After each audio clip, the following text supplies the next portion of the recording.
Hello everybody welcome to dent easy with M J. So ഇന്നത്തെ ക്ലാസ്സിൽ നമ്മൾ പഠിക്കാൻ പോകുന്നത് second year B D S സ്റ്റുഡൻസിന് വളരെ ഹെൽപ്ഫുൾ ആയിട്ടുള്ള നമ്മുടെ പാത്തോളജിയിലെ ക്വസ്റ്റ്യൻസ് ആയിരിക്കും. സോ അതിൽ നമുക്ക് കൂടുതലായിട്ട് 10 മാർക്കിനും 5 മാർക്കിനും ചോദിച്ചൊരു ചോദ്യമായിട്ടുള്ള ലുക്കീമിയെ കുറിച്ചിട്ടാണ് നമ്മളിവിടെ ഡിസ്കസ് ചെയ്യാൻ പോകുന്നത്. എന്താണ് ലുക്കീമിയ, അതിൽ ക്രോണിക് മൈലോ ലുക്കീമിയനെ കുറിച്ചിട്ടാണ് ഇവിടെ ഡീറ്റെയിൽ ആയിട്ട് ചോദിക്കുന്നത്. സോ ലുക്കീമിയ എന്ന് പറയുന്നത് ഒരു നിയോപ്ലാസ്റ്റിക് ആയിട്ടുള്ള പ്രോളിഫറേഷൻ ഓഫ് വൈറ്റ് ബ്ലഡ് സെൽസിനെ നമ്മൾ പറയുന്ന പേരാണ് ഈ ലുക്കീമിയ. സോ ഈ ലുക്കീമിയയിൽ നമ്മൾ പറയുകയാണെന്നുണ്ടെങ്കിൽ കൂടുതലായിട്ട് വൈറ്റ് ബ്ലഡ് സെൽസിനെ കാണാൻ പറ്റുന്ന ഒരു കണ്ടീഷനെയാണ് നമ്മൾ ഈ ലുക്കീമിയ എന്ന് പറയുന്നത്. ഇതിൽ നമ്മൾ മെയിനായിട്ട് പഠിക്കാൻ പോകുന്നത് ക്രോണിക് മൈലോ ലുക്കീമിയയെ കുറിച്ചിട്ടാണ്. അപ്പോൾ ഈ ക്രോണിക് മൈലോ ലുക്കീമിയ എന്ന് പറയുന്നത് ഇവിടുത്തെ ക്യാരക്ടറിസ്റ്റിക്സ് എന്തൊക്കെയാണെന്ന് വെച്ചാൽ, ഒന്ന്, ഇവിടെ കൂടുതലായിട്ടും WBCs വൈറ്റ് ബ്ലഡ് സെൽസ് കൂടുതലായിട്ട് ഇവിടെ കാണപ്പെടും. സാധാരണ കേസിൽ 4000 to 11,000 ആണ് WBCകൾ നമ്മുടെ ബോഡിയിൽ കാണുന്നത്. പക്ഷേ ഇതിലേക്കാട്ടിൽ കൂടുതൽ WBCൻ്റെ അളവ് കൂടുന്ന കേസാണ് ഇവിടെ ഈ ഒരു ക്രോണിക് മൈലോ ലുക്കീമിയ എന്ന് പറയുന്നത്. അതിൻ്റെ ഒപ്പം തന്നെ ഇവിടെ സ്പ്ലീനോ മെഗാലി ഉണ്ടായിരിക്കും. സ്പ്ലീൻ എൻലാർജ്മെൻറ്റിനെ നമ്മൾ സ്പ്ലീനോ മെഗാലി എന്ന് പറയുന്നത്.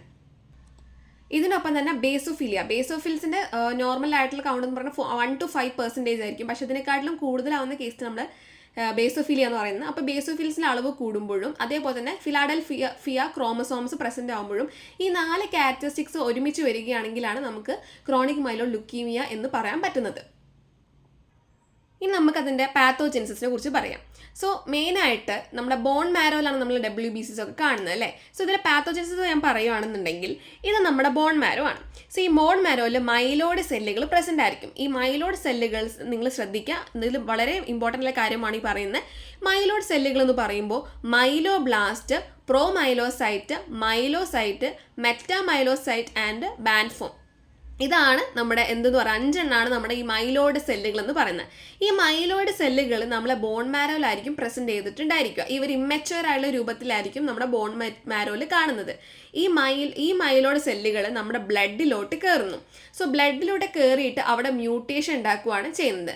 ഈ മ്യൂട്ടേഷൻ ഇവിടെ മെയിനായിട്ട് പറയുന്ന 2 ക്രോമസോമിനെ കുറിച്ച് പറയുന്നുണ്ട്. ഇത് 9 chromosome number 9 and chromosome number 22. നമുക്കറിയാം, നമുക്ക് 23 പെയർ ക്രോമസോമുകൾ നമുക്ക് ഉണ്ട്.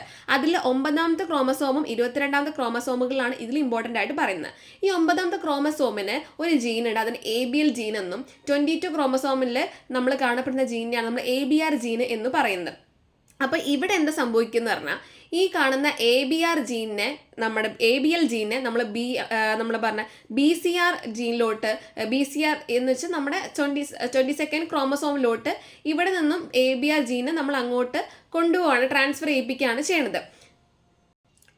സോ അങ്ങനെ അവിടെ ഒരു ഫ്യൂഷൻ സംഭവിക്കുകയാണ് ചെയ്യുന്നത്. കാരണം ഇവിടുത്തെ ABL ജീനെ നമ്മൾ BCRലോട്ട് പോകുമ്പോൾ ഈ ABLും BCRും കൂടി ചേർന്ന് അവരൊരു ഫ്യൂഷൻ ഫോം ചെയ്യുകയും അവിടെ നമ്മുടെ തൈറോസിൻ കൈനേസ് എന്ന് പറയുന്ന ഒരു സംഭവം ഫോം ചെയ്യുകയാണ്. ഇതെന്താ ചെയ്യിക്കുന്നത്, അവിടെ ക്യാൻസർ ഫോം ചെയ്യിപ്പിക്കുകയാണ് ചെയ്യുന്നത്. ഇമ്മച്വർ ആയിട്ടുള്ള ഒരു തൈറോസിൻ കൈനേസ് അവിടെ ഫോം ചെയ്യുന്നുണ്ട്. ഇവരാണ് ഈ ക്യാൻസർ ഉണ്ടാക്കുന്നത്. സോ പറയുവാണെങ്കിൽ 2 ക്രോമസോമുകൾ നിങ്ങൾ വരയ്ക്കണം, 9ാമത്തെ ക്രോമസോമും 22ാമത്തെ ക്രോമസോമും. ഈ 9ാമത്തെ ക്രോമസോമിൽ നമ്മൾ കാണുന്ന ABL ജീനും അപ്പുറത്ത് കാണുന്നതാണ് BCR ജീന്. ഇവിടുത്തെ ABL അപ്പുറത്ത് പോകുമ്പോൾ ABLും BCRും കൂടെ കൂടിച്ചേരും ഈ കേസിൽ. അങ്ങനെ അവിടെ എന്താ ഉണ്ടാവുന്നത്, തൈറോസിൻ കൈനേസ് എന്ന് പറയുന്ന സംഭവം ഉണ്ടാവുകയും ഇതാണ് നമ്മുടെ ക്യാൻസർ ഉണ്ടാക്കുന്നത്. സോ ഇതാണ് ഇവിടുത്തെ നമ്മുടെ പാത്തോജെൻസിസിൽ മെയിനായിട്ട് പറയുന്നത്. ഈ പറഞ്ഞ 9ഉം 22ഉം കൂടെ കൂടി ചേർന്നതിന് നമ്മൾ ഫിലാഡൽഫിയ ക്രോമസോം എന്ന് പറയുന്നത്. സോ ഇവിടെ മെയിനായിട്ട് ഈ പറഞ്ഞ 9ന്റെയും 22ന്റെ ഫ്യൂഷൻ കാരണം അവിടെ ഫിലാഡൽഫിയ ക്രോമസോം ഉണ്ടാവുന്നു. അങ്ങനെയാണ് ഇവിടെ നമ്മൾ പറഞ്ഞ തൈറോസിൻ കൈനേസ് ഫോം ചെയ്യുന്നുണ്ട്, അങ്ങനെ അവിടെ ക്യാൻസർ ഉണ്ടാവുന്നു. ഇതാണ് അതിൻ്റെ മൊത്തത്തിലുള്ള ഒരു പാത്തോജെൻസിസ് എന്ന് നമ്മൾ മെയിൻലി പറയുന്നത്.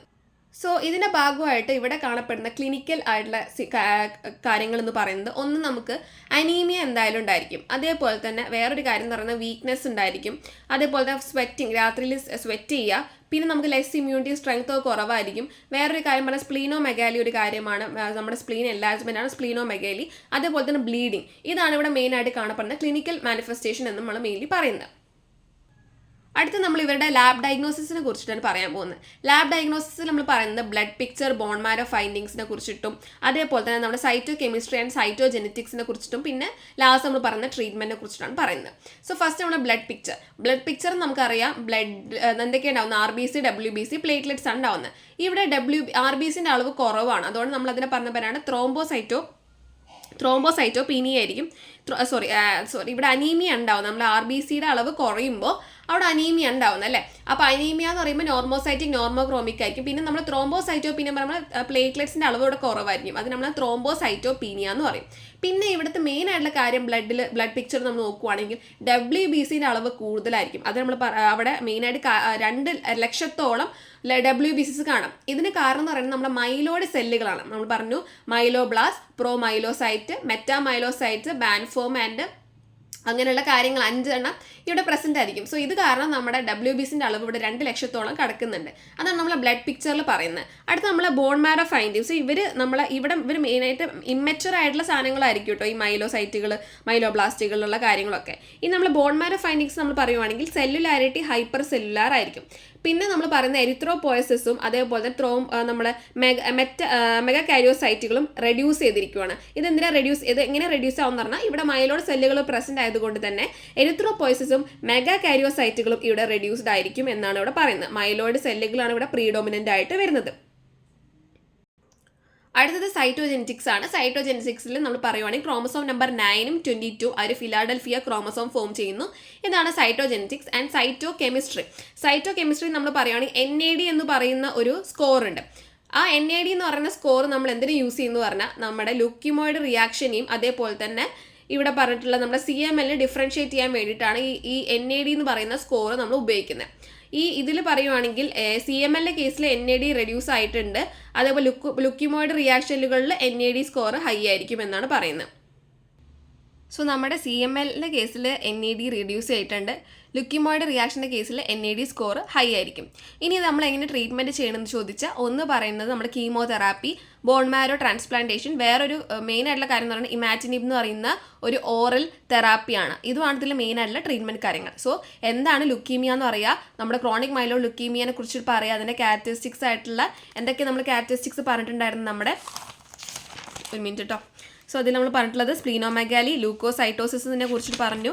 പിന്നെ നമ്മൾ പറഞ്ഞിട്ടുള്ളത് നമ്മുടെ ബേസോഫീലിയ, ഫിലാഡൽഫിയ ക്രോമസോം, ഈ 4 കാര്യങ്ങളാണ് ഇതിൽ മെയിനായിട്ടുള്ള ക്യാരക്ടറിസ്റ്റിക്സ്. പാത്തോജൻസിസിൽ നമ്മൾ 2 ക്രോമസോമിൻ്റെ കേസ് പറയുക, ഫിലാഡൽഫിയ ക്രോമസോം ഫോം ചെയ്യുന്നതുകൊണ്ടാണ് കാര്യങ്ങൾ പറയുക. പിന്നെ നമ്മളിവിടെ പറയേണ്ടത് അവരുടെ ക്ലിനിക്കലായിട്ടുള്ള കാര്യങ്ങളെ കുറിച്ചിട്ടൊക്കെ പറയാം. ക്ലിനിക്കലായിട്ടുള്ള അനീമിയ, വീക്ക്നെസ്, വെറ്റ്, ഇമ്മ്യൂണിറ്റി കുറവായിരിക്കും, ബ്ലീഡിങ് ഗംസ്, സ്പ്ലീനോമെഗാലി, ഇതൊക്കെയാണ് അവരുടെ ക്ലിനിക്കലായുള്ള കാര്യങ്ങൾ. അത് കഴിഞ്ഞിട്ട് നമ്മൾ ലാബ് ഡയഗ്നോസിസിൽ നമ്മൾ പറഞ്ഞിട്ടുള്ളത് നമ്മുടെ ബ്ലഡ് പിക്ചർ, ബോൺ മാരോ ഫൈൻഡിങ്സിനെ ബ്ലഡ് പിക്ചർ പറഞ്ഞു. അതേപോലെ നമ്മുടെ ബോൺ മാരോ ഫൈൻഡിങ്സിനെ കുറിച്ചിട്ട് നമ്മൾ പറഞ്ഞു. അതേപോലെ തന്നെ അടുത്ത് നമ്മൾ പറഞ്ഞതാണ് നമ്മുടെ പറഞ്ഞിട്ടുള്ളത് സൈറ്റോ കെമിസ്ട്രി ആൻഡ് സൈറ്റോജെനറ്റിക്സ്. ആൻഡ് അതുപോലെ ലാസ്റ്റ് നമ്മൾ പറഞ്ഞിട്ടുള്ളത് ട്രീറ്റ്മെൻറ്റ്. സോ ഇത്രയും കാര്യങ്ങളാണ് അനീമിയ, എന്താണ് ലുക്കീമിയ, അതേപോലെ തന്നെ ക്രോണിക് മൈലോയിഡ് ലുക്കീമിയ എന്ന് ചോദിക്കുമ്പോൾ നിങ്ങൾ മെയിനായിട്ട് പറയേണ്ടത് കേട്ടോ. ഇഷ്ടപ്പെട്ടെങ്കിൽ നിങ്ങളെ ഫ്രണ്ട്സിന് ഫോർവേഡ് ചെയ്യാൻ മറക്കരുത്. നമുക്ക് ഒരുമിച്ച് പഠിക്കാം. നമുക്ക് ഇനി കുറച്ച് ദിവസങ്ങളേ ഉള്ളൂ. ഇമ്പോർട്ടൻ്റ് ആയിട്ടുള്ള ചോദ്യങ്ങൾ നിങ്ങൾക്ക് മുമ്പിൽ ഞാൻ വീഡിയോ രൂപത്തിൽ വരുന്നതായിരിക്കും. സോ ഇഷ്ടപ്പെട്ട കമൻറ്റ് ചെയ്യുക. അപ്പോൾ നമുക്ക് അടുത്ത വീഡിയോയിൽ കാണാം കേട്ടോ.